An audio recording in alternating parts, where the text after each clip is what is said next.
Curious George feeds the animals. This is George. George was a good little monkey and always very curious. One day George went to the zoo with his friend, the man with the yellow hat. A new rainforest exhibit was opening and they wanted to be the first ones inside. But when they got to the new exhibit, the doors were closed. "We'll have to come back later, George," the man said. "Why don't we visit the other animals while we wait?" First, they stopped to watch a zookeeper feed the seals. When he tossed the little fish in the air, the seals jumped up to catch them. Then they barked for more. It looked like fun to feed the animals. "Would you like something to eat, George?" asked the man with the yellow hat, and he bought a snack for them to share. When they stopped to see the crocodile, George remembered how the zookeeper had fed fish to the seals. He was curious. Would the crocodile like something to eat? George tossed him a treat, and the crocodile snapped it out of the air. Next they visited the koalas. George thought the koalas were cute. Here was a friendly one, and she was curious too. She wanted to see what George was eating, so he held out his hand to share. George shared his treats with an elephant and a baby kangaroo. George was making lots of friends at the zoo. The lion was already eating, but the hippopotamus tried a snack. Next, he gave a treat to an ostrich. Then George saw the giraffes. What fun to feed a giraffe! Giraffes usually have their heads up high in the trees, but George could see these giraffes would be easy to feed.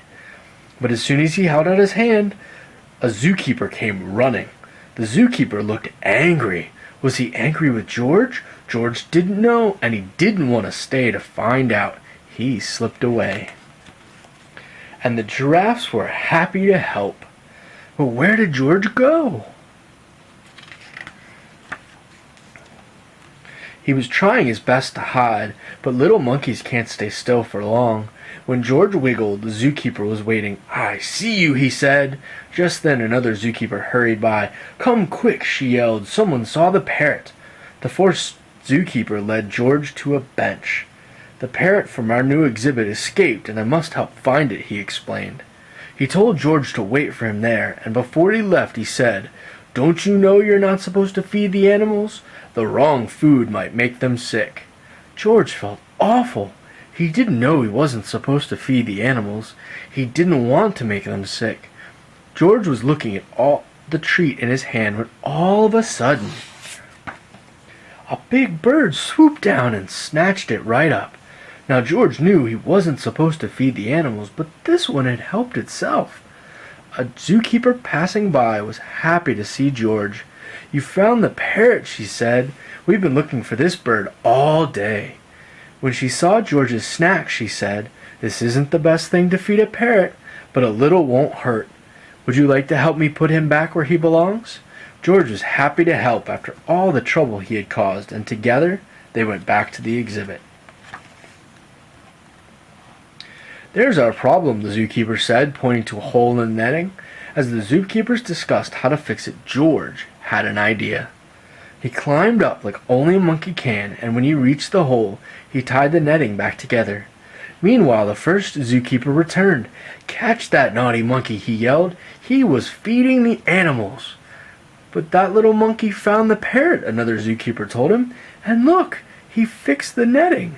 Now we can open the exhibit." When George came down, all the zookeepers cheered. Finally, the celebration began, and the doors were opened. The man with the yellow hat was there, and he and George got to be the first ones inside. As George walked in, the zookeepers thanked him for all his help. "Please visit any time," they said. George couldn't wait to come back and see his friends, but the next time, he'd remember, unless you're a zookeeper, don't feed the animals.